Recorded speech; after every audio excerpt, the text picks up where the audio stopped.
అంతర్జాతీయ మహిళా దినోత్సవం పురస్కరించుకుని AP state government retired employees association ఆధ్వర్యంలో పెద్ద ఎత్తున మహిళా దినోత్సవాన్ని నిర్వహిస్తున్నట్లు అసోసియేషన్ ప్రెసిడెంట్ సెక్రటరీలు పద్మనాభం నూకరాజులు తెలిపారు. కాకినాడ బాలాజీ చెరువు సెంటర్లో గల AP state government retired employees association కార్యాలయంలో అంతర్జాతీయ మహిళా దినోత్సవం జరిగింది. కార్యక్రమంలో భాగంగా పలువురు రిటైర్డ్ మహిళా ఉద్యోగులను ఘనంగా సత్కరించారు. ఈ సందర్భంగా ప్రెసిడెంట్ సెక్రటరీ ట్రెజరర్లు పద్మనాభం నూకరాజు శేషగిరిలు మీడియాతో మాట్లాడారు. కాస్తంత ఊరట కలిగించేలాగా, ఆనందాన్ని కలిగించేలాగా ఆటల పోటీలు, పాటల పోటీలు, రకరకాలైన పోటీలు పెట్టి బహుమతులు కూడా వాళ్ళకి ఇస్తూ వాళ్ళు ఎంకరేజ్ చేస్తూ ఇవాళ కాస్త ఇందులో చెప్పాలంటే కాకినాడ ఈ బ్రాంచ్లో దగ్గరగా 150 మంది లేడీస్ సభ్యత్వం ఉండి పార్టిసిపేషన్ కూడా 50% పార్టిసిపేషన్ ప్రతి మీటింగ్కి వాళ్ళు వస్తున్నారంటే ఇంతకన్నా గొప్ప విషయం ఇంకెక్కడ ఉందని చెప్పేసి కూడా నేను ఒక స్టేట్ ప్రెసిడెంట్గా అన్నీ చూస్తున్నాను కాబట్టి చెప్పడం కూడా జరుగుతుంది. అయితే ముఖ్యంగా మాకు ఉన్నటువంటి ఈ మహిళా దినోత్సవ వేడుకలు వైభవంగా చేయడం అనేది కూడా చాలా ఇది. రేపు 8వ తారీఖుని ఇక్కడ మన పెద్దలందరినీ కూడా పిలవడం జరిగింది. మన ఎమ్మెల్సీ గారు పద్మశ్రీ గారు, అలాగే ఈశ్వరి గారు, కాకినాడ డైరెక్టర్ సివిల్ సప్లైస్, ఇలా పెద్దలందరినీ కూడా పిలవడం జరిగింది. ఇందాక చెప్పారు ఆ రోజంతా కూడా ఈ డయాస్ అంతా లేడీస్కి అప్పచెప్పడం జరుగుతుంది. వాళ్ళే ఆర్గనైజ్ చేస్తారు, వాళ్ళే చూస్తారు.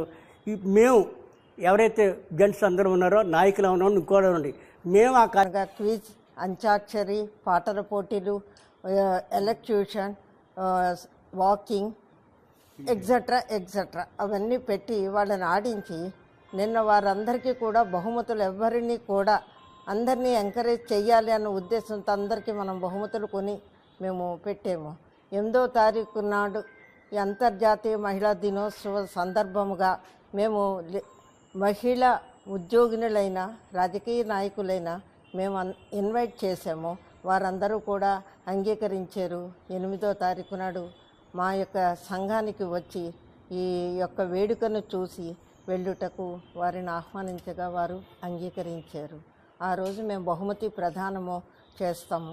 కడల్ రాజేశ్వరి గారి డైరెక్టర్ సివిల్ సప్లైస్ ఆవిడ్ని, మరియు general hospital superintendent Lavan Kumar గారిని, అదేవిధంగా మన ఏటీఓ అపర్ణ గారిని కూడా ఆహ్వానించడం జరిగింది. మరి దాంట్లో ఈ ఎవరైతే మొన్న 1వ తారీఖు జరిగినటువంటి ఆటల పోటీల్లో నెగ్గిన వారందరికీ కూడా బహుమతి ప్రదానం చేయడం జరుగుతుందనేసి ఈ 8వ తారీఖుని అందరూ రావాలనేసి, ప్రత్యేకంగా ఉమెన్సే కాదు జెంట్స్ కూడా రావాలనేసి కూడా నేను ఈ సభాముఖంగా ఈ ప్రెస్ మీడియా ద్వారా మీకు తెలియపరచడం జరుగుతుందండి. మరి దానికి కూడా మరి మా శాస్త్రి గారు స్టేట్ ప్రెసిడెంటు వారిని కూడా ఆహ్వానించడం జరిగింది. అంటే ఆ రోజు ప్రత్యేకంగా మా డయాస్ అంతా కూడా మేము ప్రతి సంవత్సరం కూడా లేడీస్కే మేము కేటాయించడం జరుగుతుంది కాబట్టి అదంతా కూడా లేడీస్ మా డయాస్ అయిన తర్వాతనే అందులో ఎవరో ఒకరిద్దరు మగవారు ఉంటే కూడా మాట్లాడడం జరుగుతుంది. అది అయిన తర్వాత ఎవరైతే ఈ మహిళా క్రీడాకారులు ఉన్నారో లేకపోతే మహిళల్లో మాకు ఎక్కువ కోఆపరేషన్ చేసిన అందరిని కూడా చిన్న రీతిని సత్కరించుకోవడం జరుగుతుంది. మరి ఇది ఆ రోజు అంతా అయిన తర్వాత కూడా మా మహిళల చేతే విందు భోజనం కూడా ఏర్పాటు చేయడం జరుగుతుందని సభాముఖంగా తెలియపరుస్తున్నాను.